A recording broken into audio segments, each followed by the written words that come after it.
Então vamos lá. Boa noite a todos, sejam bem-vindos. Hoje eu queria comentar alguns posts que eu publiquei uns dias atrás e que ficaram um pouco condensados demais.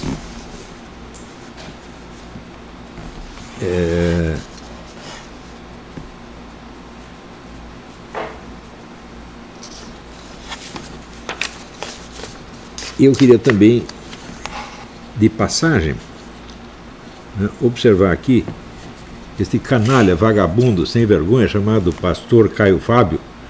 Quer dizer, Olavo está treinando fanáticos para tomarem o poder. O que dizer de uma coisa dessa? Fanático é você, seu filho de uma puta. Eu recomendei aos meus alunos que saíssem dos cargos públicos, que se dedicassem à atividade intelectual. Só sobraram 2 no funcionalismo público. Será que com 2 eu pretendo tomar o poder? Tomar o poder que é você, rapaz. Por isso você andou mexendo com o negócio de droga, essa coisa toda. Eu conheço bem a história, mas não vou mencionar agora. Você esteve associado a essa gente por quê? Por interesse intelectual? Será? Bom, mas isso é só uma questão de passagem. Mas ainda a propósito disso, eu publiquei, a propósito de casos como esse, eu publiquei a seguinte nota. Chega a ser maravilhosa a credulidade com que mesmo pessoas suadizantes, conservadoras e cristãs aceitam como verdadeira qualquer historieta difamatória anti-olavética posta em circulação. Peraí.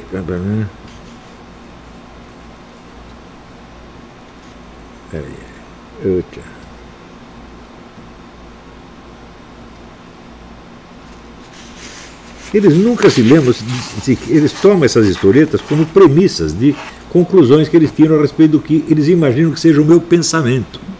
Eles não procuram sequer verificar se a historieta é verdadeira ou não. Por exemplo, esta coisa de Olavo está afiliado à escola tradicionalista. Eu rompi com a escola tradicionalista em 1987.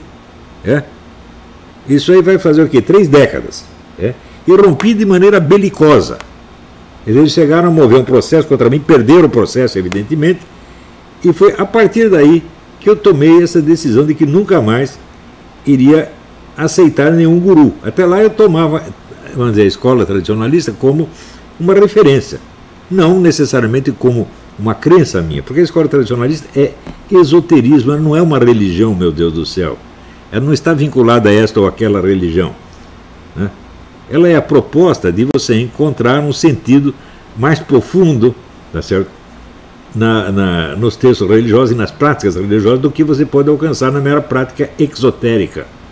Então, é uma coisa cujo conhecimento é absolutamente obrigatório. Sem isso, você não vai entender nada do que se passou no século XX. Você não imagina o poder da influência de tipos como Guénon e Schwann, o Júlio Zévola, no mundo político. Vocês não sabem o que é isso. E no mundo da alta finança também. Tá certo? Eu vi isso aí com meus próprios olhos. Eu vi, por exemplo, que, sei lá, o pessoal do Schwann, quem estava ligado a eles, por exemplo, era o Aga Khan. O Aga Khan era o sujeito mais rico do Oriente. Obedecia ao Schwann como se fosse um menino de escola, pô. Eu vi isto. Então, a partir dessa época, eu já tinha tido a experiência suficiente e me afastei dessa escola em maneira quase belicosa, quase escandalosa. Agora, é importante entender o seguinte. Pessoas que não sabem ler, que não têm prática de ler livros filosóficos, o que é o caso da quase totalidade dos opinadores brasileiros, eles pegam assim ideias que eu fui tendo ao longo de 50 anos de vida e empastelam tudo, achatam tudo numa simultaneidade louca. Eles não são capazes de conceber o que é uma evolução intelectual, que é feita através de sucessivas experiências intelectuais que você vai assimilando e abandonando. Enquanto você está assimilando aquilo, você aceita aquilo, mas não quer dizer que você está professando aquilo como crença. É um absurdo. Quer dizer, enquanto o sujeito está lendo, por exemplo, Platão, ele é um platônico, evidentemente. O que não quer dizer que ele aderiu à ideia de Platão como se fosse a verdade definitiva. De jeito, isso não existe. Só existe na cabeça de quem nunca estudou nada, gente. Então eles pegam coisas que eu li 30 ou 40 anos atrás e sobre a qual eu escrevi alguma notinha, às vezes até um trabalho jornalístico sem qualquer comprometimento pessoal, e botam lá como se fosse pensamento do Olavo de Carvalho. O pensamento do Olavo de Carvalho só existe a partir do que eu publiquei num momento em que eu me considerei imaduro para publicar. Veja, o meu primeiro livro foi publicado em 1994, e foi A Nova Era da Revolução Cultural, que não era nem mesmo um livro, era uma coisinha fininha. Sério mesmo foi O Jardim das Aflições, que veio depois, e O Imbecil Coletivo, né? E o Aristóteles em Nova Perspectiva. A partir daí você pode falar de pensamento do Olavo de Carvalho. Antes não, antes era apenas aprendizado, gente. Eu não me considerei um autor antes disso. Só publiquei materinhas de jornal, dei umas conferencinhas aqui ou ali, mas quer dizer, a ideia de apresentar um pensamento meu mesmo só me ocorreu a partir dessa época, a partir da publicação da Nova Era da Revolução Cultural. Agora, pessoa que nunca estudou a evolução do pensamento de nenhum filósofo, não sabe o que é isso, porra. Por exemplo, você veja que, se você pegar por uma filosofia de Schelling tem 4 filosofias. Só que a filosofia do Schelling não é só a última. Antes era tentativa, era aprendizado, era verdade e erro, entendeu? Era um confronto dialético. E assim por diante. Se você pegar, por exemplo, a filosofia de Nietzsche não parou de mudar de filosofia um único dia. Cada dia tem uma filosofia nova. O Eugen Fink, que era secretário do Husserl, decidiu, não, aqui vamos resolver esse problema do Nietzsche, vamos aqui expor o sistema filosófico do Nietzsche. Sabe o que ele encontrou? Encontrou 5 sistemas diferentes. Então, qual é o mesmo do Nietzsche? Evidentemente, só o último, quando o cara chega à sua maturidade intelectual. Como as pessoas nunca estudaram a evolução do pensamento de nenhum filósofo e não são capazes de fazer isto, porque, por exemplo, o pessoal que estuda Karl Marx, olha, você vê aquele grupo da USP ficou famoso no Brasil, adquiriu uma tremenda responsabilidade porque leu o Capital, e leram em grupo, sozinho não era capaz de ler, tá certo? Então, também eu vejo, por exemplo, que o próprio Karl Marx mudou de filosofia várias vezes.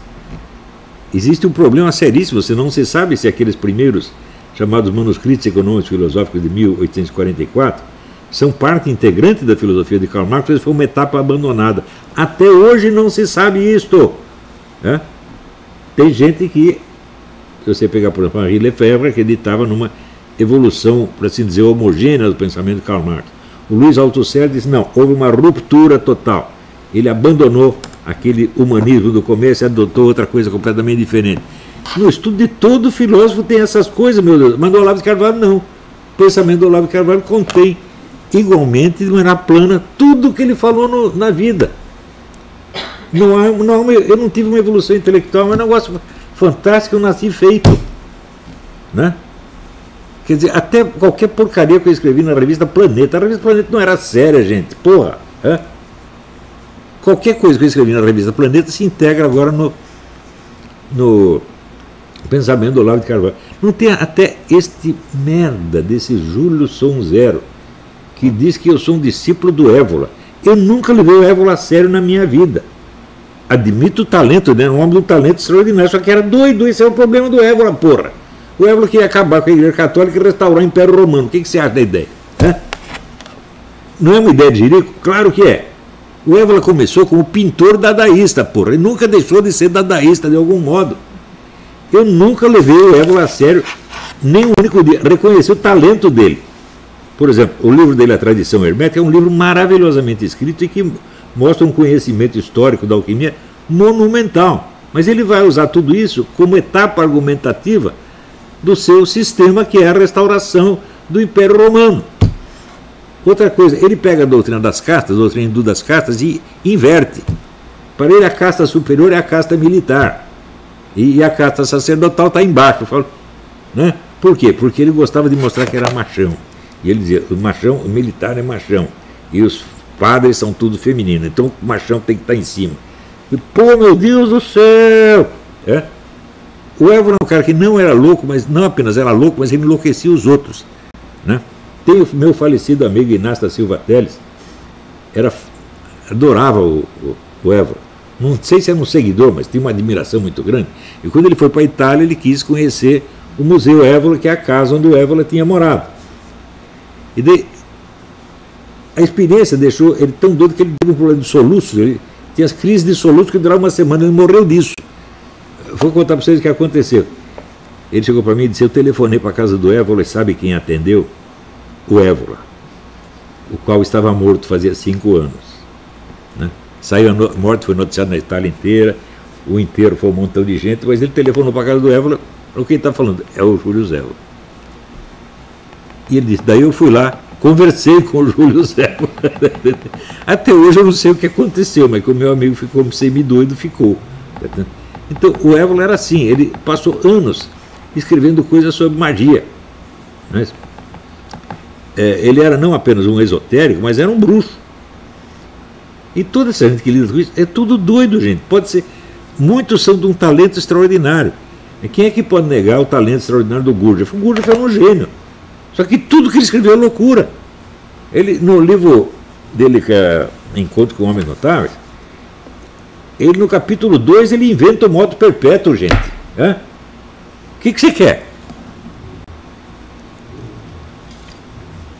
Daí ele, entre os alunos dele, fazia o seguinte: dizia, bom, agora eu vou expor aqui o meu sistema cosmológico. Pegava um giz e escrevia na lousa um monte de conta, A mais B menos integral de C, é igual Y. Né? Está aqui o sistema cosmológico. Todo mundo copiava tudo, falou, agora decifrou tudo. Né? Agora vou começar a entender o ensinamento do mestre. Né? Todo mundo copiava, ficava entusiasmado. No dia seguinte ele chegava e falava: nada daquilo, o sistema cosmológico é outro. Ele fazia outro. Fez uns 15. Ou seja, ele gostava de enlouquecer as pessoas, porra. Ele era um doidão de enorme talento. Não posso negar que era um gênio. Mas, se você pensar, o ensino dele no conjunto não tem sentido nenhum. Como o do Évola também não tem. E o do Guénon não passa de um artifício para islamizar o Ocidente, porra. Esta é a chave de tudo que o Guénon fez e de tudo que o Schwann fez. Porque o Schwann, quando chegou de volta da Argélia, que ele tinha sido recebido a iniciação lá na Argélia, ele chegou dizendo: eu vou islamizar a Europa. Disse e fez, porra. O que eu tenho a ver com esta merda, com esse projeto? Quando eu descobri que tudo era apenas isso, é claro que eu rompi com os caras. Falaram: você quer islamizar a Europa? Muito bem, boa sorte, eu vou fazer outra coisa. O que eu estou fazendo? Estou cristianizando o mundo? Não estou também. Quer dizer, eu assumo, veja, eu assumo o cristianismo na sua totalidade não como uma doutrina. Uma doutrina é algo que os seres humanos pensaram sobre a realidade. Portanto, a doutrina nunca é realidade em si mesma. Ela pode ser verdadeira, ou seja, quando ela descreve a realidade corretamente, mas ela não é a realidade. Mas a palavra de Deus não é uma coisa que alguém pensou. Ela é a realidade em si mesma, pô. Então ela não pode ser tratada como as outras doutrinas. Vou aqui comparar a doutrina da igreja com a doutrina de Karl Marx. Fala: você tá doido, porra. A doutrina da igreja não é uma doutrina, ela é uma coisa, é uma realidade, é um ente do mundo real. Imposto ali, assim como Deus criou as pedras, as montanhas, os bichos, ele criou essas palavras, meu Deus do céu.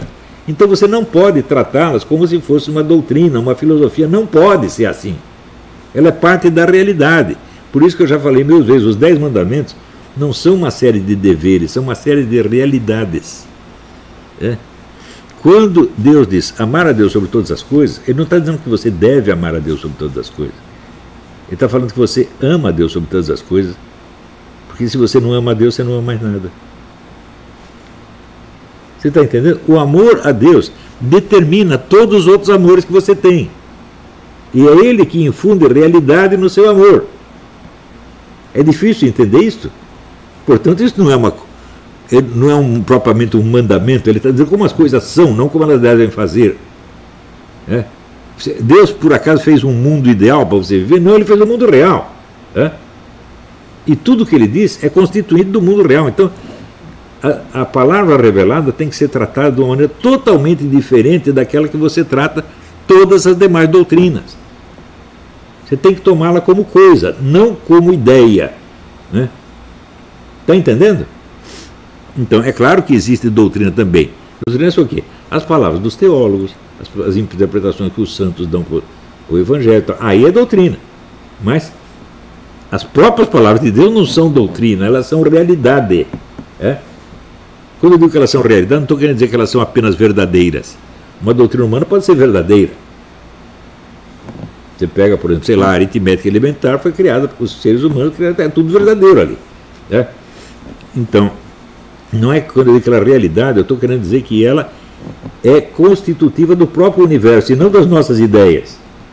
Não é algo que nós temos que pensar a respeito. Né?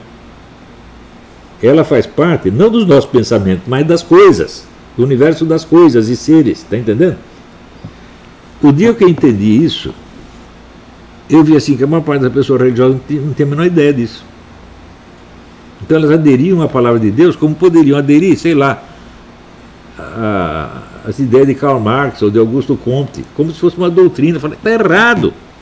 A palavra doutrina aí é usada com relação às palavras de Deus, a doutrina sagrada, mas tem um sentido diferente do que a palavra doutrina tem em outros casos.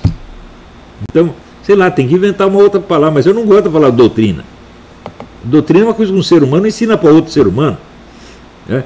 Você, quando Deus disse, faça-se a luz, ele estava ensinando a gente ou estava fazendo a luz? Isso não é uma coisa que ele disse a respeito da luz. A palavra dele constitui a luz. Dá para entender a diferença? Hein? O que Deus diz acontece na realidade. Por isso que ele mesmo diz, eu não penso como vocês. Os meus pensamentos não são os seus pensamentos. E os meus caminhos não são os seus caminhos. Eu pensei nisso muitos anos. Falei, pô, o que quer dizer com isso? Né? Ele está realmente dizendo que ele não pensa como nós. Nós fazemos doutrinas a respeito da realidade. Ele faz a realidade. Dá para entender? E o texto sagrado é parte dessa realidade e não parte das doutrinas, parte dos pensamentos humanos. É uma coisa simples de entender, depois que eu expliquei, né? Agora, outro dia teve um que me respondeu, como? Esse Olavo diz que não tem doutrina de Deus? Aqui tem as doutrinas, tem as palavras de Jesus no Testamento. É difícil, né? É difícil, porra. É? Quer dizer, é impressionante. Para um sujeito inteligente, todo mundo é inteligente. Eu sempre vejo todo mundo pelo seu lado inteligente e pela inteligência, pelo menos, que o sujeito pode desenvolver. Mas quem é burro, só vê burrice em todo lado. Ele encontra um sujeito que tem inteligência 100 vezes maior que ele, não enxerga isto. Tem esse menino aí da tal da orientação marxista. Ele não entende que é uma questão de QI, bicho. Que ele não tem QI para me discutir. Porque ele ficou lendo um monte de Karl Marx e ele entende que o verdadeiro marxismo, olha o que está no texto de Karl Marx, fala, como? Se Karl Marx diz que o que interessa não é interpretar o mundo e sim transformá-lo, é claro que o pensamento de Karl Marx tem que ser compreendido não só pelo texto, mas pelos esforços reais que ele desempenhou para transformar o mundo e que continuam depois da morte dele. Então, o verdadeiro marxismo não é o marxismo de Marx, é o marxismo no seu conjunto, estudado pelo Kolakowski, no livro Main Currents of Marxism, correntes principais do marxismo. Aquilo no conjunto é o marxismo. E tem mais coisa que veio depois que o Kolakowski morreu. Está entendendo? Está surgindo até hoje. Né? Eu tenho um livro aí, Novos Marxismos Asiáticos. É o marxismo que se discute, que os filósofos chineses discutem, e que cria, então, a base teórica para o que depois viria a ser a estratégia chinesa. É um negócio enormemente complicado que eu não quis mexer até hoje. Isso tudo faz parte do marxismo. Então, tem coisas que, por exemplo, ele diz, não, esse negócio de praxis, o Olavo diz que tudo é praxis, mas a palavra mal aparece nos textos de Marx. Mas, escuta, transformar o mundo o que é? É só uma teoria ou é uma praxis? Hã? Foi o Karl Marx que disse que isso aqui importa. Ali nessa frase, de fato, ele não usou a palavra praxis. Ele diz, não, mas ele estava falando isso para responder aos hegelianos, não sei do que. Falei, opa. Uma frase de sentido universal não pode ser resposta somente a um indivíduo ou a uma objeção. Não pode ser. As teses de Feuerbach são teses gerais. Não pode ser resposta só a um sujeito, senão Marx diria, estou falando isso em resposta ao fulano. É? E só ao fulano. É? Mesmo que fosse em resposta ao fulano, continua sendo afirmações gerais e não respostas específicas a um texto específico. Mas acontece o Ramin lê demais, mas ele não sabe ler. Ele não sabe distinguir o que é o pensamento individual de um sujeito, o que é uma corrente histórica universal. Não sabe. Tanto que eu digo ali, eu sempre vivo insistindo nisso aí, na variedade dos marxismos, e ele, para refutar o que disse, não, ele diz, O marxismo tem muita variedade interna. Fala, mas não foi isso que eu falei, pô. Quer dizer, ele nem não entende. Sabe qual é o problema? Esse menino está lendo Karl Marx, acho que desde os 5 anos de idade, e nunca leu mais nada. Esse é o problema.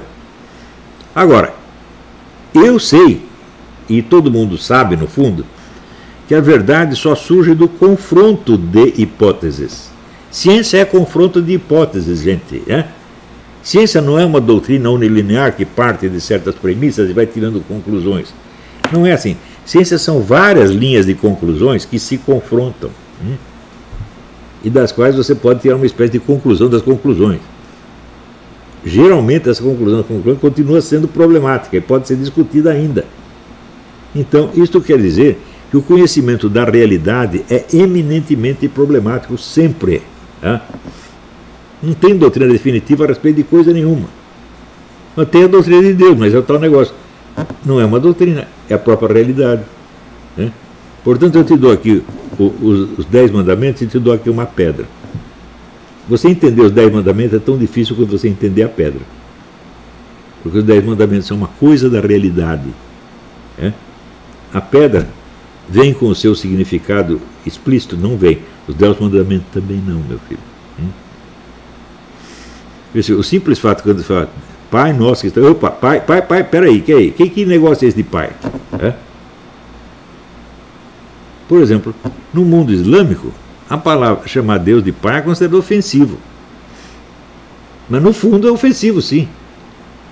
Porque nesse sentido carnal, Deus não é pai de ninguém, é óbvio. No sentido humano da paternidade, Deus não é pai de ninguém.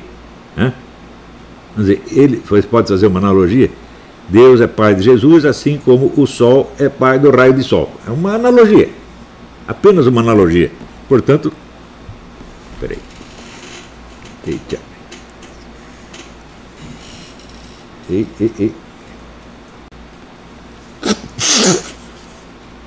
Peguei o coronga?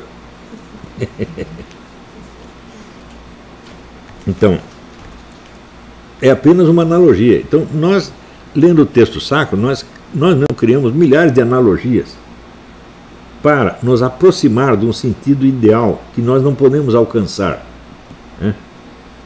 A doutrina de Deus, ela é inalcançável. Nós alcançamos apenas a parte dela que é correspondente ao nosso próprio entendimento. Não o entendimento de Deus, meu Deus do céu. Eu entendo da Bíblia só o que eu entendo, não o que Deus entende. Não é uma coisa óbvia? Portanto, o nosso entendimento da Bíblia é sempre progressivo, está sempre melhorando. Às vezes piora. Quer dizer, uma coisa que uma geração entende, a outra não entende. Acontece isso também. O pessoal esquece. Quer dizer, além da história do conhecimento, existe a história da ignorância, que é a história do esquecimento. É uma coisa absolutamente fantástica.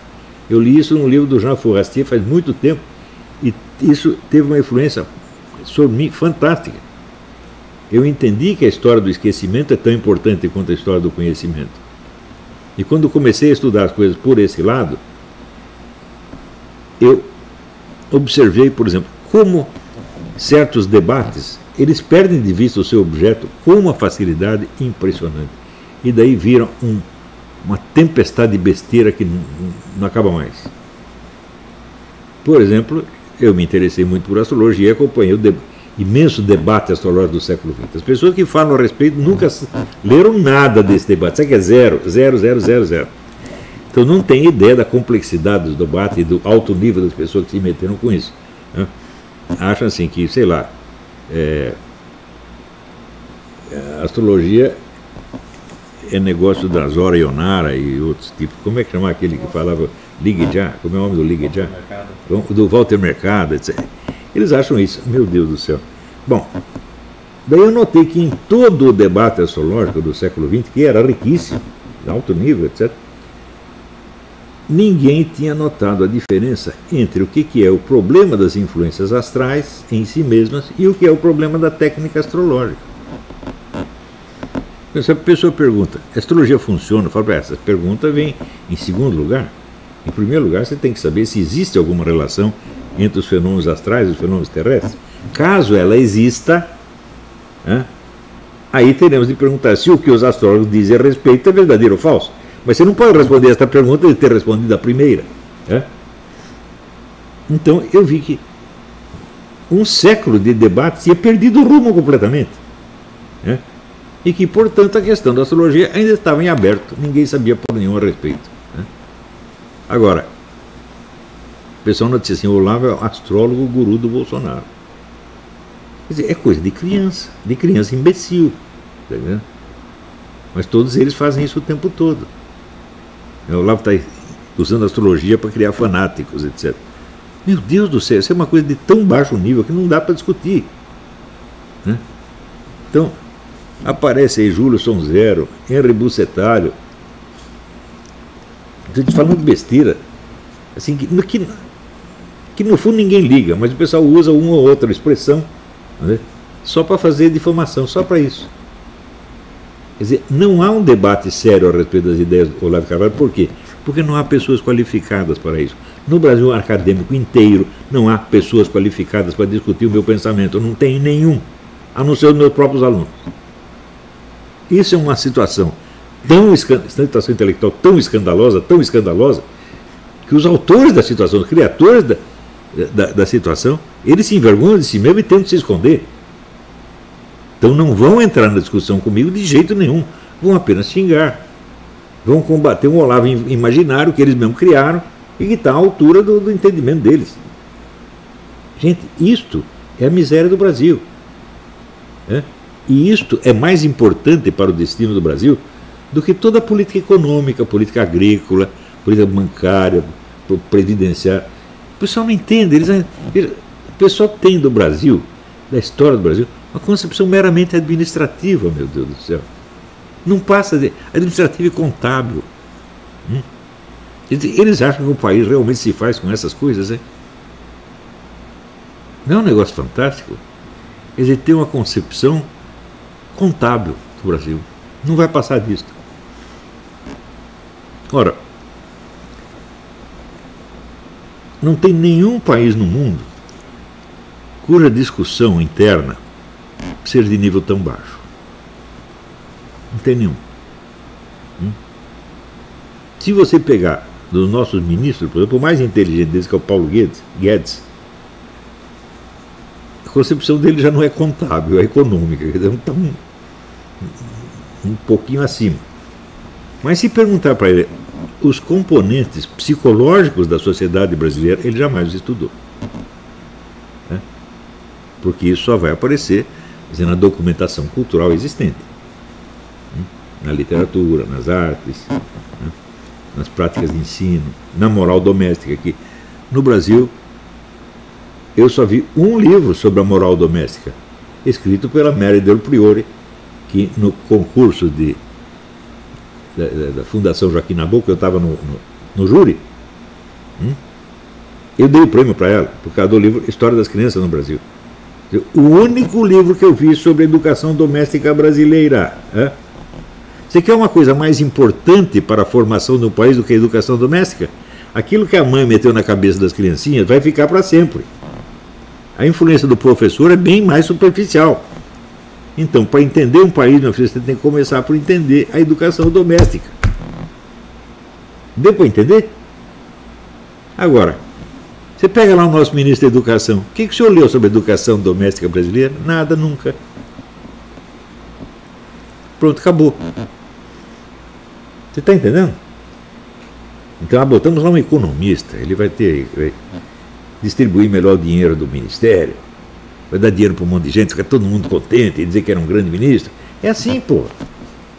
Se você pegar todos os caras que foram ministros da Educação no Brasil, quantos educadores tem ali? Deve ter um ou dois no máximo, que não conseguiram fazer nada. Veja, eu não sei julgar o trabalho do Weintraub no Ministério. Eu sei que o Weintraub é uma pessoa excelente, mas eu não sei julgar o trabalho dele lá porque eu não acompanhei. Né? Agora, eu sei que o que fizeram com ele é uma sacanagem, porque ele não é um cara desonesto, não fez nada para ferrar com a educação brasileira, não fez mesmo. Agora, quando aparece um nhonho dando palpite sobre educação, mas o nhonho não educou a si próprio, porra. É um semi-analfabeto. O número de semi-analfabetos que fala dos outros com ar de superioridade no Brasil é uma coisa impressionante. Por que acontece isso? Veja, tudo isso é culpa de uma instituição chamada universidade. Até os anos 50, 60, nós tínhamos uma atividade cultural, intelectual invejável. Através de publicações como a Revista Inteligência, como o Suplemento Literário do Jornal do Brasil, o Suplemento Literário do Estado de São Paulo, tá certo? Que é várias, a Revista Leitura, etc., a Revista Brasiliense. Então você tinha uma vasta comunidade intelectual capaz de acompanhar os grandes debates no mundo. Por que isto sumiu? Sumiu porque a formação universitária assambarcou o poder sobre toda a atividade intelectual. O que acontece na formação universitária? O sujeito que seguia pela sua formação universitária, ele tende a acreditar piamente que a ciência que ele aprendeu é a rainha das ciências. Então, se ele estudou sociologia, é tudo sociológico. Se estudou medicina, é tudo médico. Se estudou fisiologia, é tudo fisiológico. Se estudou física, é tudo físico. E ele não consegue ter a amplitude intelectual de um intelectual antigo, que lia tudo. Vocês podem comprar na estante virtual, compra essa revista que se chamava Inteligência, Mensário da Opinião Mundial. Você vai ver o nível das discussões. Todos os participantes estavam aptos a discutir qualquer assunto, porque se não era assunto da sua especialidade, ele assimilava, estudava aquilo e ponto, acabou. Agora, a formação universitária concentra o sujeito numa especialidade já desde o início.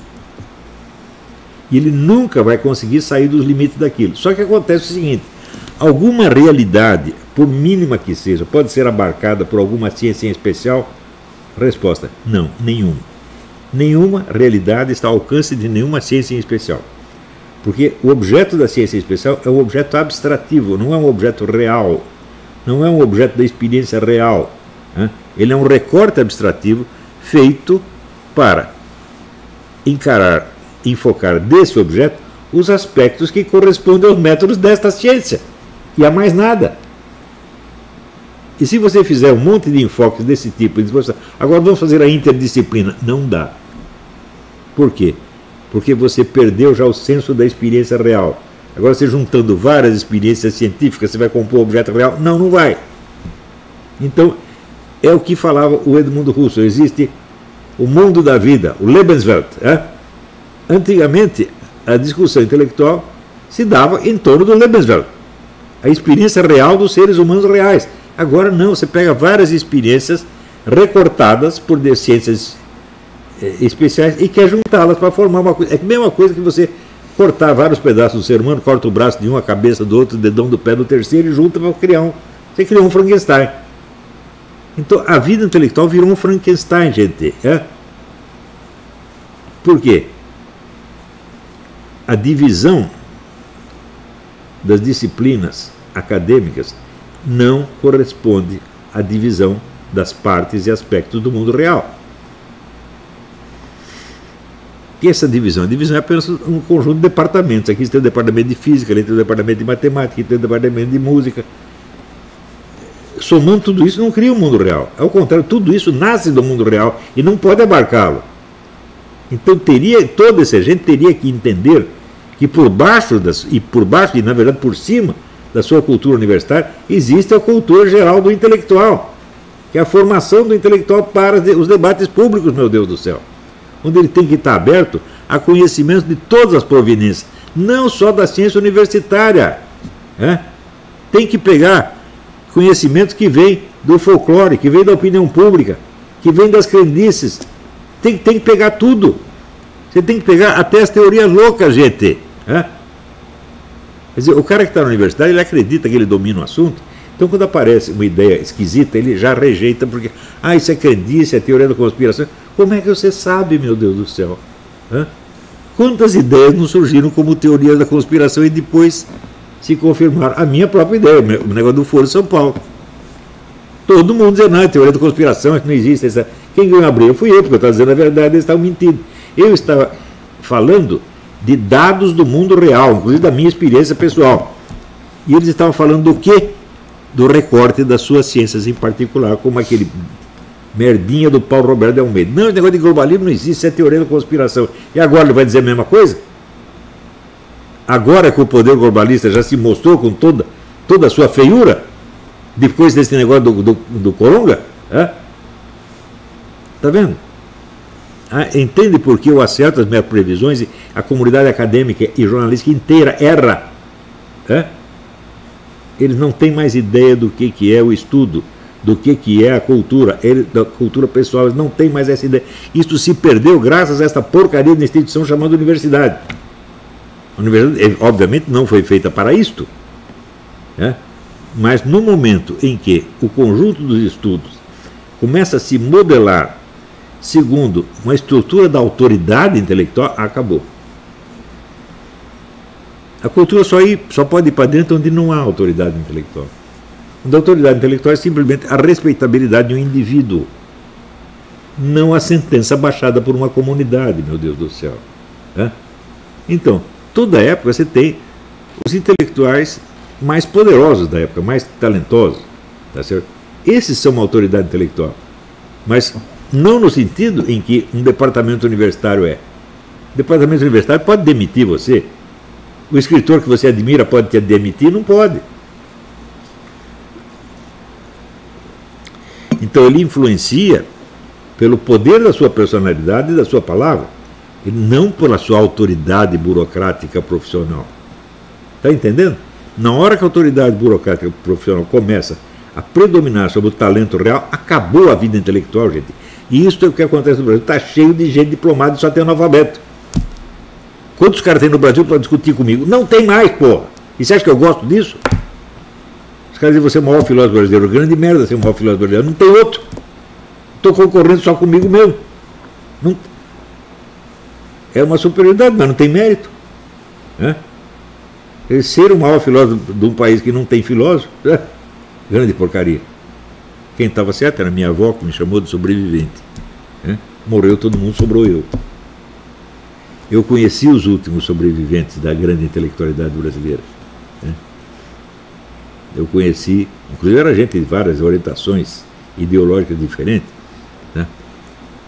Tinha lá o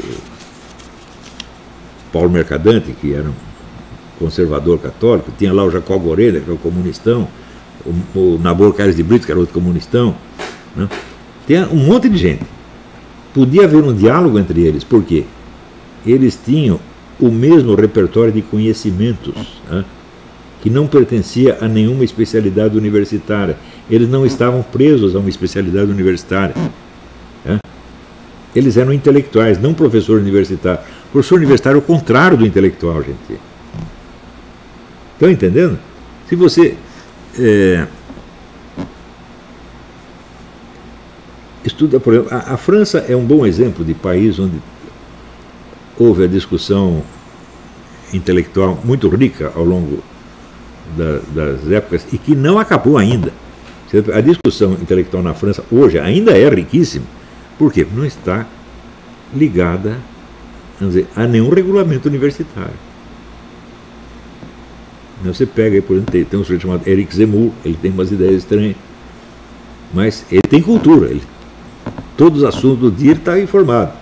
E aparece um monte de gente também informada discutindo com ele. Isso não tem mais no Brasil, meu Deus do céu. Então,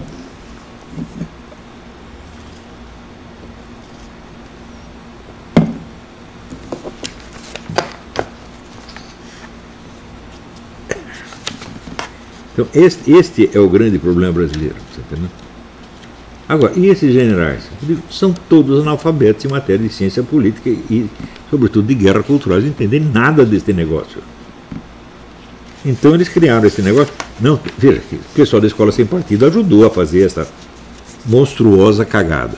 A escola, o que é uma escola sem partido? A escola não tem ideologia. O que é isto, meu Deus do céu? Agora, os militares, eles não querem que tenha ideologia em parte alguma, mas os comunistas, eles deixam ter ideologia. E até admiram. Está aí esse general Ramos falando bem do Aldo Rebelo, comunistão, membro do Foro de São Paulo.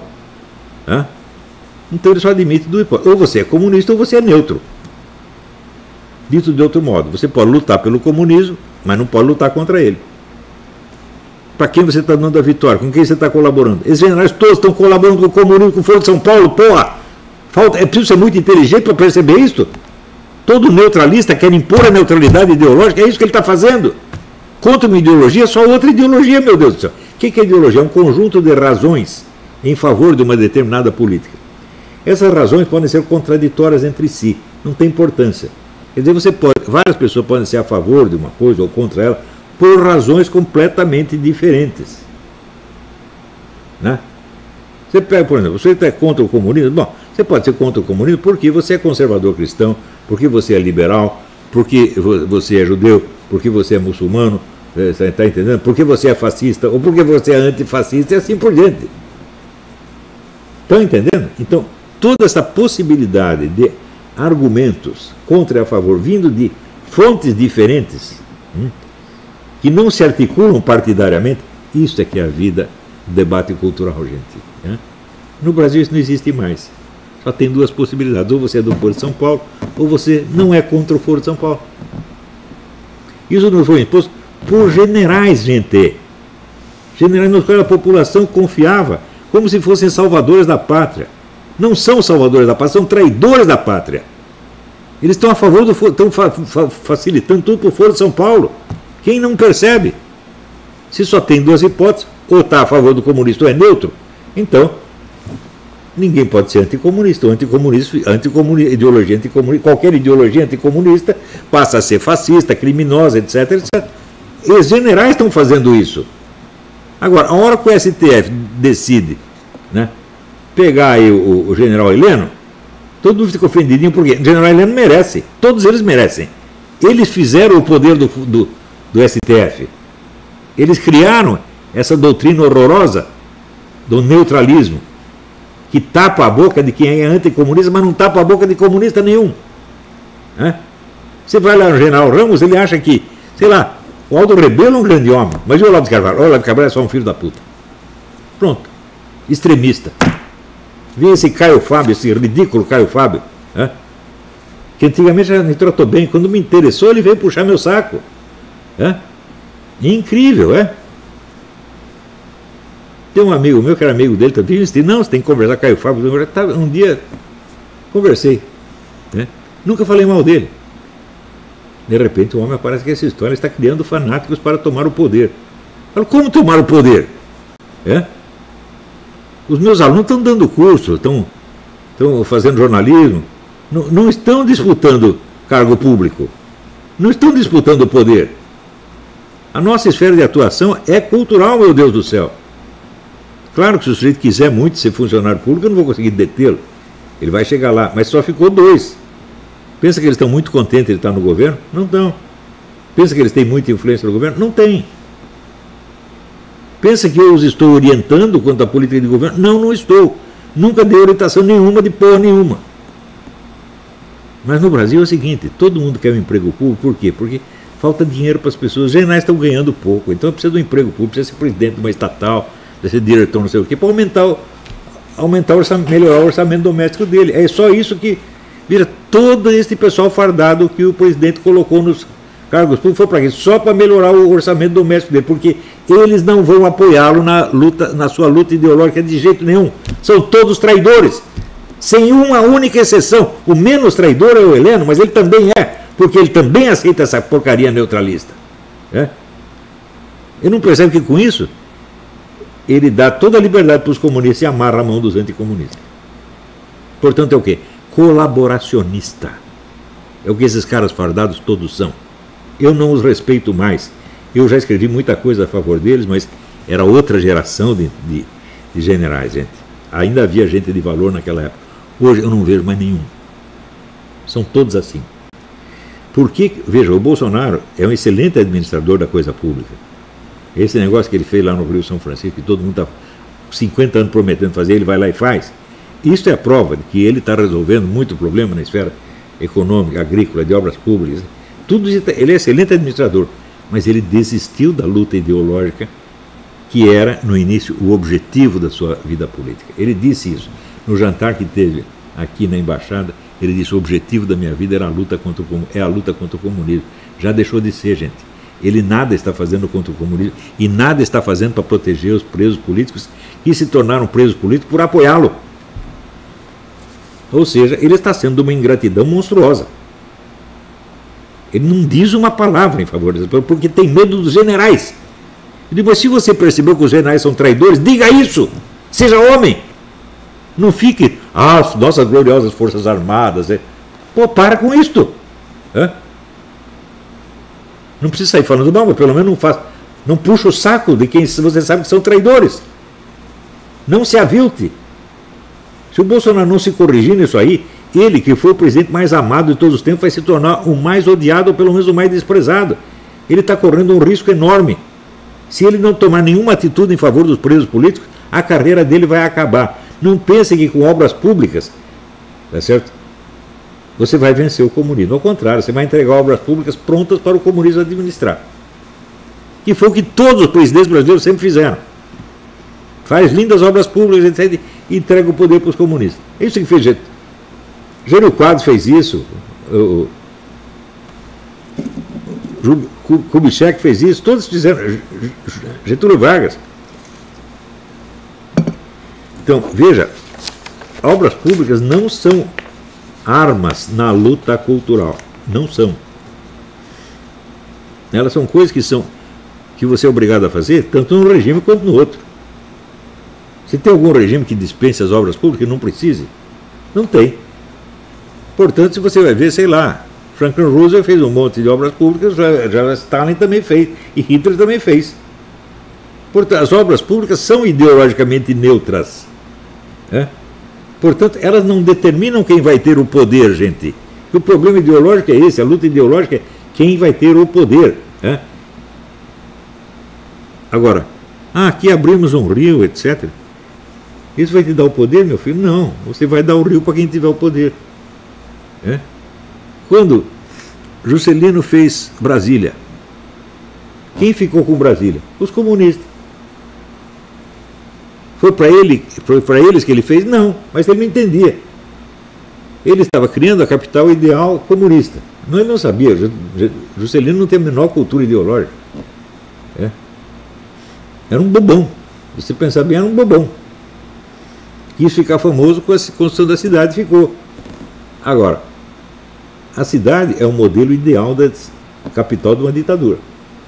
Porque o povo não tem acesso àquilo. Quando você vê tem passeatas, porque a passeata fica lá longe. Na posse da Dilma estava lá, o povo lá longe, separado por um muro, e os soldadinhos dançando cirandinha para Dilma. Ele ainda está fazendo o nosso soldado de palhaço. Quando eu vi aquilo, eu falei, acabou, as nossas Forças Armadas se venderam. Claro que se venderam. Não são comunistas? Não, não são apenas neutros. Eles têm medo da luta ideológica porque eles não a entendem. E não a entendem porque nunca estudaram, são pessoas incultas. E metidas pra caramba. E agora, se o senhor tirou nota 10 na academia militar, quer dizer que é uma besta quadrada. Todo mundo sabe que no tempo do Costa e Silva, o país inteiro sabia que o Costa e Silva era uma besta, mas os militares diziam, não, ele é um homem inteligentíssimo, ele foi o primeiro da classe na academia militar. Você vê que o critério de inteligência para o civil e para o militar não é o mesmo, né? Você ouviu o Costa e Silva falar 5 minutos, você sabia que era homem, era burro. Mas, para os militares, ele teve o primeiro lugar. Bom, então esse critério escolar de inteligência é ridículo, gente. Porra. É muito raro você ver um grande intelectual que foi muito brilhante na academia.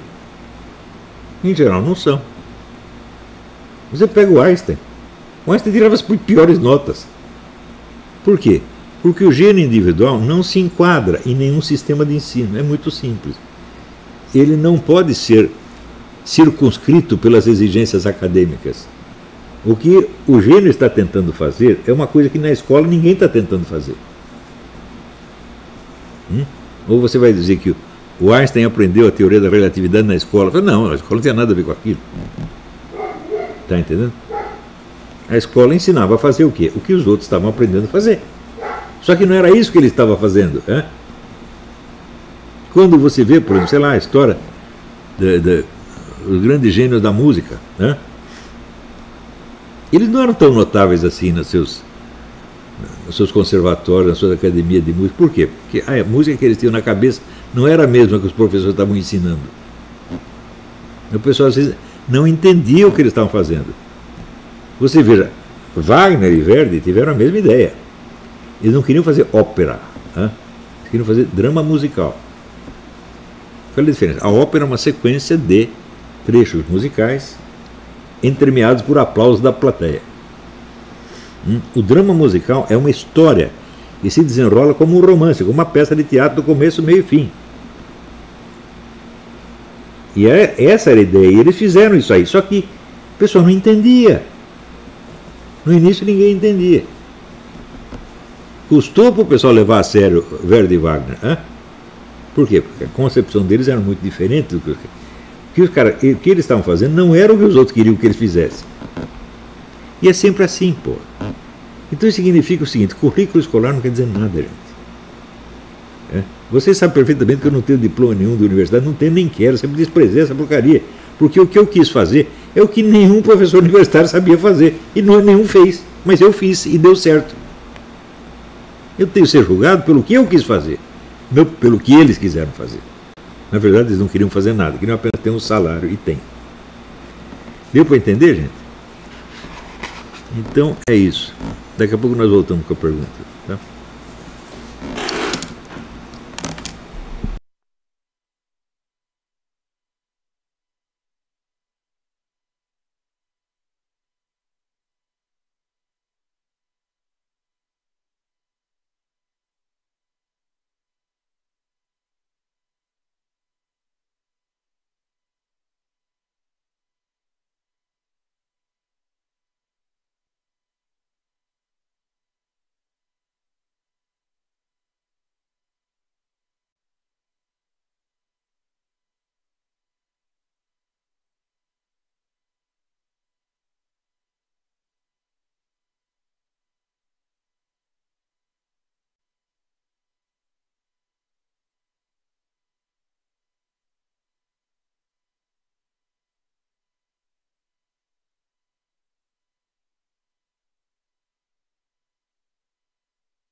Alô, por favor, vocês estão ouvindo? Avisem pelo chat.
Vamos lá?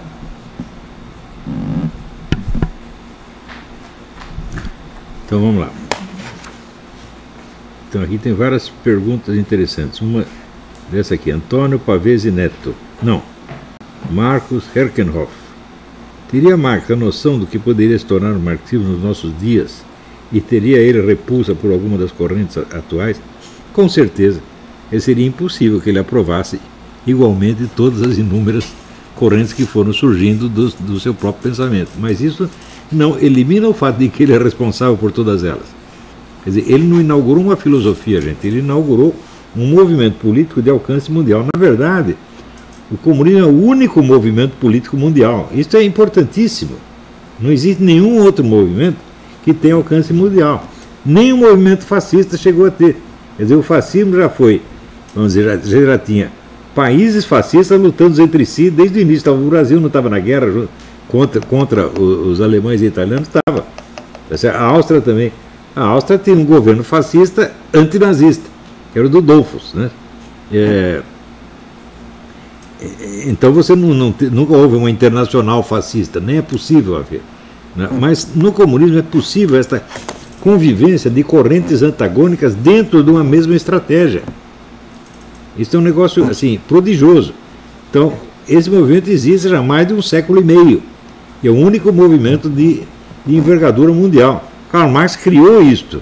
Então depois ele não tem sentido ele dizer, não, mas eu não queria que tomasse tal ou qual desenvolvimento. Como é que você sabia? Você não sabia que ia tomar esse desenvolvimento. Você simplesmente deu um empurrão inicial e a bola continuou rolando. Não é isso?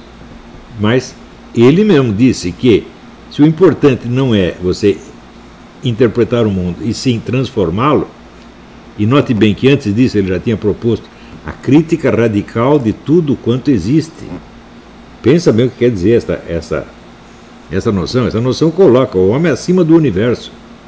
Ele pode criticar a criação, Deus, né, o tempo, a estrutura física do universo. Ele não tem nenhum compromisso com nada, não tem nenhum compromisso com a realidade, ele está acima da realidade, gente. E esta é a característica principal do marxismo. Não pode não ser do marxismo inicial de Marx. Marx não poderia pensar em tudo que o marxismo ia desenvolver depois. Mas ele deu o pontapé inicial e ele queria que fosse um movimento de alcance mundial voltado o quê? A crítica e transformação de tudo que existe. Ele fez isso. Então tem que responder pelas consequências, evidentemente. Por outro lado, por exemplo, a necessidade do genocídio, ele reconhece desde o início que sem o genocídio eles não iam conseguir nada. Ele fala, o nosso movimento vai ter que... a implantação do socialismo implicará necessariamente a destruição de vários povos inferiores, com esta expressão. Portanto, ele aceitou esse princípio racista da destruição da raça inferior, ele aceitou como se fosse uma coisa óbvia, historicamente óbvia, nunca discutiu isso aí. Aliás, presta atenção, o marxismo jamais discute qualquer coisa do ponto de vista moral. O marxismo não reconhece a existência de um ponto de vista moral legítimo. Né? Isso aí para ele, como é que se diz?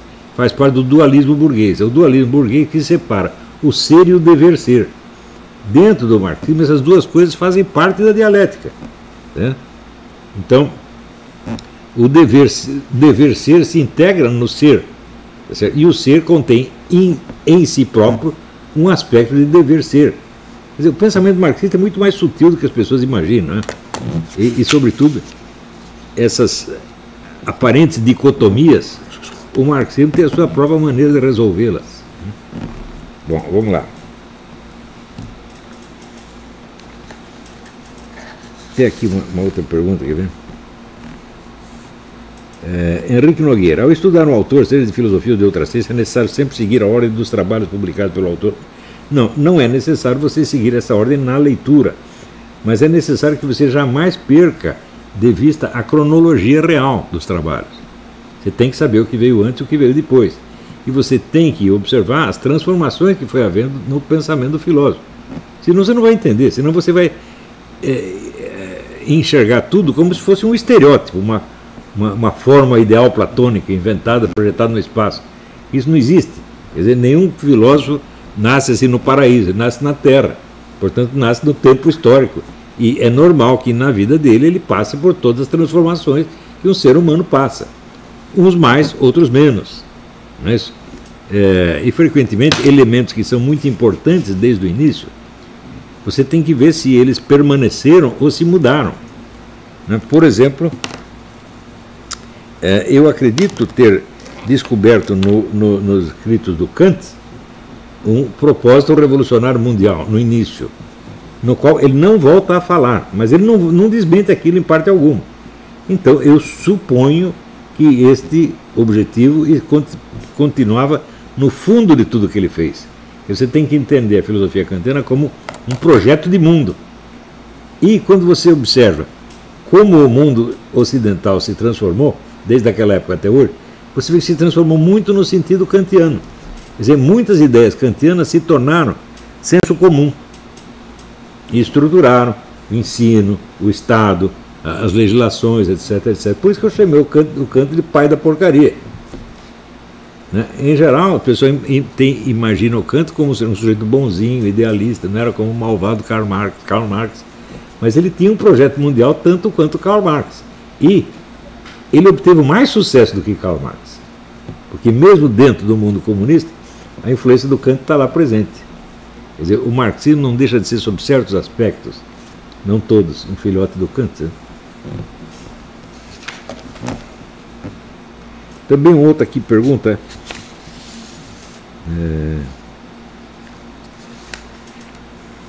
Peraí.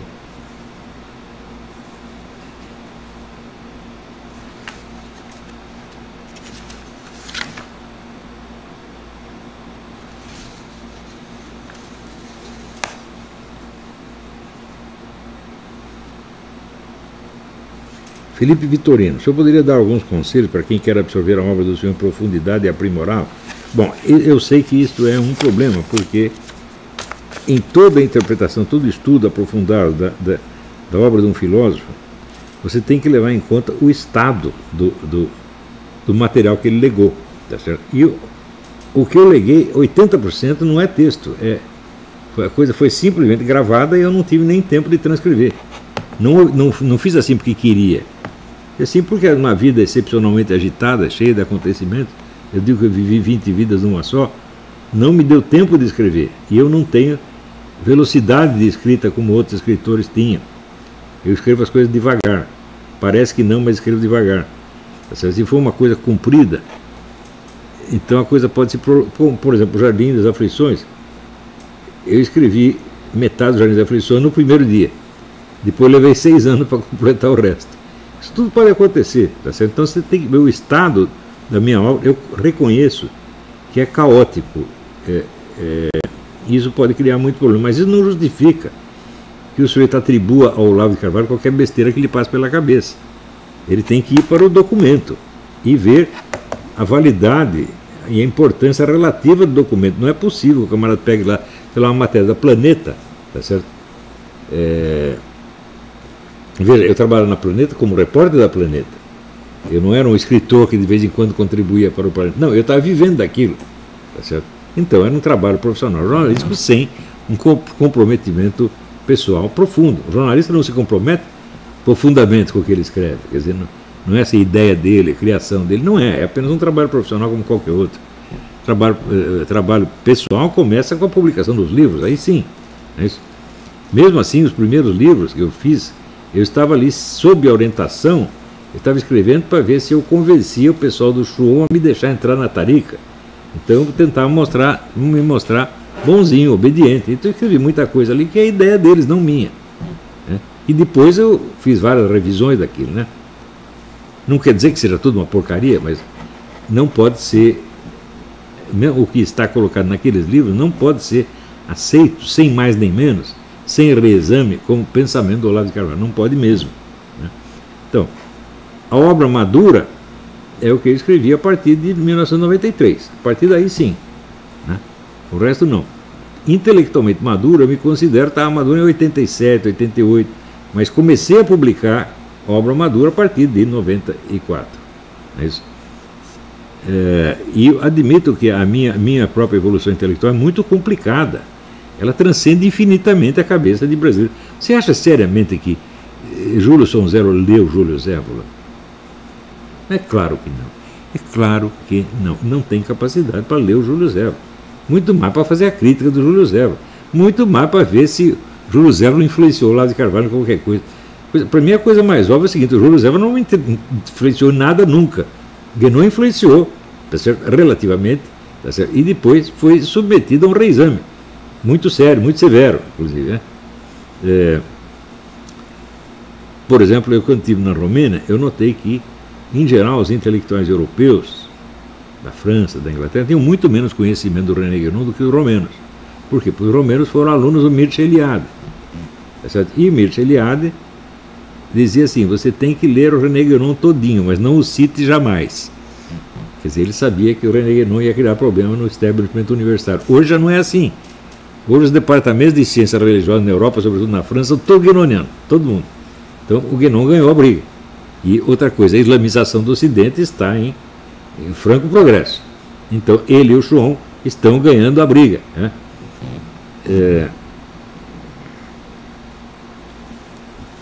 Vamos lá. José Paulo Monteiro. Na entrevista com o Casimiro de Pina, o senhor falou de um exame profundo das influências do comunismo sobre nós. Como fazemos para nos examinar e nos limpando das suas influências? O livro Anamnese do Wagner seria um caminho? Sim, até certo ponto sim, porque ele examina ali experiências de infância que continuaram estruturando o seu pensamento ao longo do tempo. Não é isso? Então, o que você tem que fazer? Você tem que fazer a lista das coisas em que você realmente acredita. É de ser difícil, porque geralmente aqueles pontos que são premissas do nosso pensamento não aparecem. São premissas ocultas. Quer dizer, você acredita em X, Y e B, mas esse X, Y e B está baseado em A, B e C que está ali no fundo. Tá entendendo? Então, descobrir as premissas fundantes do seu pensamento. Descobrir a premissa é o seguinte: quando você acredita em alguma coisa, diz em que mais eu precisaria acreditar para poder acreditar nisso também. Por exemplo, você acredita em direitos humanos? Né? De onde você tirou a sua crença em direitos humanos? Foi você que inventou a ideia? Ela apareceu na sua cabeça? Não, você leu em algum lugar. E se você leu em algum lugar, você aceitou a versão que você estava lendo. Então, quando você começa a fazer esta raspagem de camadas e camadas de crenças que foram acumuladas, aí sim, pela primeira vez, você tem um senso crítico. Todo mundo fala de senso crítico, né? Pensamento crítico. Ninguém tem. Eu tenho. Mas eu sei o trabalho que dá. E o pessoal não sabe por quê. Nunca fizeram exame crítico de coisa nenhuma. Eles fazem exame crítico do pensamento dos outros, o que não é exame crítico. O pensamento crítico é você examinar criticamente as suas próprias ideias, meu Deus do céu. E para examiná-las criticamente, você precisa descobrir quais são as premissas fundantes nas quais você se baseou. E para isso você tem que adquirir consciência das premissas fundantes, ou seja, de elementos mais profundos que você não discutiu, que você não pensou e que você aceitou sem ter pensado. Ou seja, para pensar o que você pensa, precisaria acreditar em outras coisas que você não pensou. Então, isto é um exame em busca das premissas ocultas. Depois de você fazer isso com você durante 20 anos, você capta imediatamente as premissas ocultas de qualquer idiota que fale qualquer coisa em volta de você. Mas se você não descobrir as suas premissas ocultas primeiro, você nunca vai perceber as dos outros.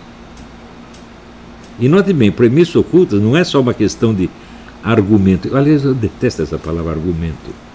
Eu, quando digo alguma coisa, eu não estou apresentando um argumento. E na maior parte dos casos eu estou apresentando um relato ou descrição. Né? Você pode apresentar argumentos quando se trata apenas de ideias. Você tem uma concepção abstrata aqui, você tem uma outra concepção abstrata lá, e daí você argumenta. Eu acho que isso aí é coisa de debate ginasial. Um filósofo realmente sério não argumenta. Ele fica no terreno dos fatos e coisas. Então, o que ele apresenta são descrições e nomes de coisas. Né? Então, você, se quiser contestá-lo, você vai ter que contestá-lo no terreno dos fatos e não dos argumentos. Está entendendo? Então, não é uma contestação puramente lógica, nesse caso, não significa nada. Você tem que ir a contestação no terreno factual.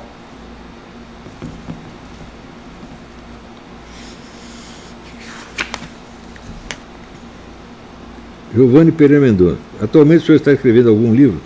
Quais os planos para o futuro além do cofre? Bom, eu estava escrevendo um livro que eu chamei A Marcha dos Abismos. Eu gostaria de terminar esse livro antes de qualquer outra coisa. Não é certamente o livro mais importante da minha vida, mas é um livro que eu preciso terminar antes de pensar qualquer outra coisa em seguida. E o que eu gostaria de fazer em seguida não é escrever um novo livro, mas dar forma de livro a alguns cursos, pelo menos, que eu dei. Pelo menos a esses cursos avulsos. Né? O cofre é quase impossível, isso aí vai um trabalho que vai ficar para as gerações seguintes. Né? quer dizer, redigir este material e dar-lhe formato de livro. Eu espero que os meus alunos realmente façam isso. Veja, muitos livros na história da filosofia, obras de grandes filósofos, foram escritos por seus alunos. Se você pega, por exemplo, vários textos do Edmund Husserl foram redigidos pelo Eugen Fink, que era o seu secretário. Tá certo? Você, inclusive, percebe a diferença de estilo entre uma coisa e outra. Mas a obra é do Husserl, do mesmo jeito, né? Diz que em breve vai sair o curso sobre Mário Ferreira e o curso sobre Lavelle. O pessoal já está redigindo isso, graças a Deus, porque veja, se dependesse exclusivamente de mim, eu jamais ia ter tempo de fazer isso. Outro livro, tem o livro do Hegel, Lições sobre a História da Filosofia Universal, 3 volumes. Foi escrito pelos alunos, não foi ele que escreveu. A obra do Bernard Lonergan, Topics on Education, um livro maravilhoso. Foram os alunos que escreveram, levaram 5 anos para fazer isso em mais de 10 pessoas, para você ver como é difícil esse trabalho, né?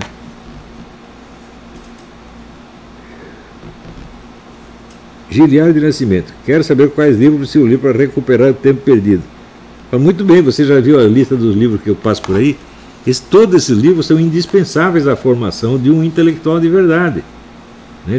Tem muitos sites que tem livros recomendados pelo professor Olavo de Carvalho. Procura lá, você vai achar. Agora, não é esse ou aquele livro, é tudo. E eu já expliquei para você uma coisa. Mais importante do que ler os livros é você formar a bibliografia.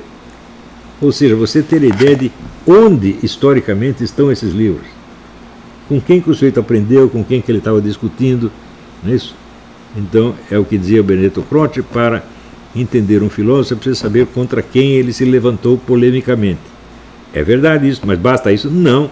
Também precisa ver com quem que ele está concordando, com quem que ele aprendeu, tá certo? E muitos filósofos são, ao mesmo tempo, são mestres dele e antagonistas. Quer dizer, você aprendeu profundamente com aquele filósofo, mas está divergido dele. Como acontece, por exemplo, com Karl Marx e Hegel, né?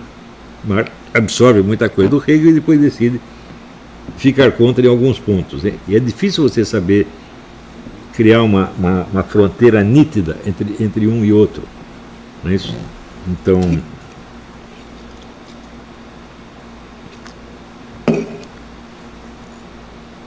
uma boa maneira de começar a sua vida intelectual, eu já falei, é ler o livro do Otto Maria Carpo, História da Literatura Ocidental, marcar ali quais os escritores que ele deu muita importância, e daí você faz a lista dos livros que você vai ler pelo resto da sua vida, livro só de literatura, não é isso? Também ele tem muitos filósofos que ele recomenda ali, tá certo? Mas, evidentemente, ele não dá tanto espaço para os filósofos quanto dá para os poetas, romancistas, etc. Então, eu comecei a minha vida intelectual assim, né? Eu tinha o quê? 16, 17 anos quando comecei a fazer isso. Então é evidente que depois, quando eu fui assistir algumas aulas como ouvinte na PUC e na USP, eu vi, para grande espanto meu, que eu sabia mais do que aqueles professores. Porque eu tinha feito a bibliografia, eu conhecia a lista dos livros e mais ou menos o que eles tinham dito, tinha um resuminho de cada livro na minha cabeça. Então eu sempre sabia do que o professor estava falando e sempre sabia o que estava faltando no que ele estava falando. Veja a importância da organizar a bibliografia é a coisa mais importante da sua vida, porque você vai ter que ler um pouquinho de cada um dos livros, algumas linhas pelo menos, para você saber mais ou menos onde está. Daí você faz a classificação, faz a ordenação cronológica, percebe as várias linhas de força que tem ali, linhas de influência interna, isso é importantíssimo. Por exemplo, vamos dizer, escolas estilísticas, né? Elas que seguem a mesma lição estilística de outros, né? E você saber o que quer dizer realismo, romantismo, etc. Não por definição escolar, mas por vivência real dos textos, né? Quer dizer, você saber, por exemplo, você saber o que é romantismo, então você passar uns meses lendo o Chateaubriand, né? Ler ali as Memórias de Além Túmulo, né? O livro dele sobre o cristianismo. Então você sabe realmente o que é aquilo. Você pega, para você ler Chateaubriand, ler Rousseau, são autores completamente diferentes, mas estão na mesma atmosfera do romantismo, e você entendeu o que existe de igual e de diferente. Isso é maravilhoso, gente. São experiências incríveis, incríveis, incríveis. Né? Mas você tem que começar fazendo a lista dos livros. Isso, aprenda a fazer a bibliografia antes de ler qualquer livro.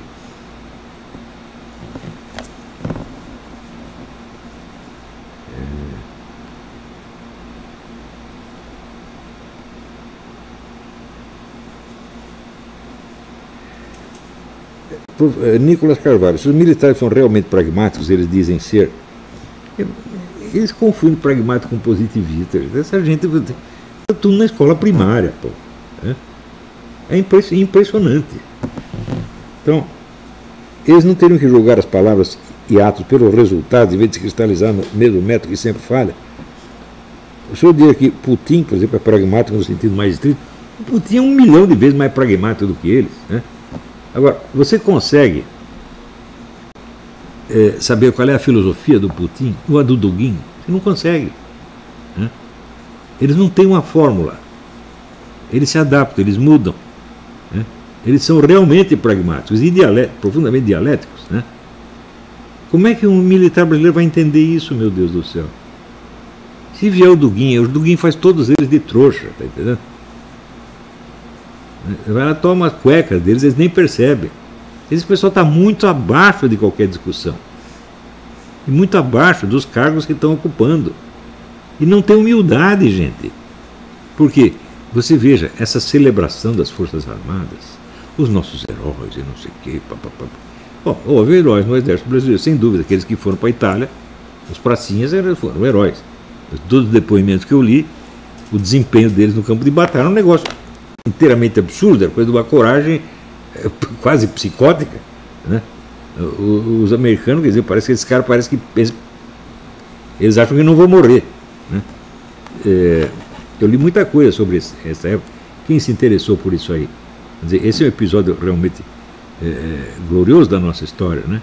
E todo brasileiro tem a obrigação de ler algo sobre isso, também sobre a Batalha de Guararapes, sobre a Guerra do Paraguai. Né? Então, para ter na sua cabeça a ideia do que é unidade nacional. Unidade nacional é a memória dos grandes feitos realizados em comum. Então, na medida que você absorve isso aí, você se torna participante dessa grandeza, você incorpora essa grandeza. Mas o pessoal não tem isso, tá certo? E como eles não têm, eles acham assim que feitos como os dos pracinhas na Itália foi a mesma coisa que o golpe de 64. Que é um negócio que não se disparou um tiro, foi feito por telefone, tá certo? Não custou nada e só deu vantagem para os militares. Eles ficaram com o país na mão durante 20 anos sem ter feito absolutamente nada. Só falaram o negócio. Depois dá conta vantagem de que libertaram o país do comunismo. Como libertaram? Se depois de 20 anos do poder militar, qual é a única corrente política que sobrava? Os comunistas, que facilmente dominaram o país. Então, pelos frutos conhecereis. Olha a porcaria de libertação que vocês fizeram. Vocês entregaram tudo para eles. Né? Bom, gente, então, por hoje, eu acho que é só isso. Eu estou muito feliz porque a Sarah Winter foi solta, está em casa. É verdade que está com aquela porcaria de tornozeleira, que é uma humilhação e uma injustiça. Mas hoje também li que aquele sujeito anti-bolsonarista que tocou fogo no ônibus, que tinha 10 pessoas dentro, foi libertado. Ele libertou. Esse não é terrorista. Tocar fogo num ônibus cheio de gente dentro não é um terrorista. Terrorista é você, né, gritar slogan a favor do Bolsonaro, né, falar mal do STF, isso é terrorismo. Bom, e você acha que os militares vão nos livrar disso? Não vão. Quer saber? Se alguém pode ajudar o povo brasileiro, são os militares americanos, porque os brasileiros não vão fazer nada. Se os americanos derrubarem aí o Maduro, isso terá bom efeito sobre o Brasil. Né? Isso incentivará o crescimento da liberdade no Brasil. Mas se for esperar dos nossos militares, esqueça, gente. Eles estão satisfeitos, estão ganhando bem. Era isso que eles queriam. Eles confundem corporativismo com patriotismo. Bater no peito, pegar bandeiras, gritar selva. Tá. Se ostentar um heroísmo inexistente. Para quê? Para ganhar mais dinheiro. E para mandar mais. É só isso que eles querem, tá? Então, até a semana que vem. Muito obrigado.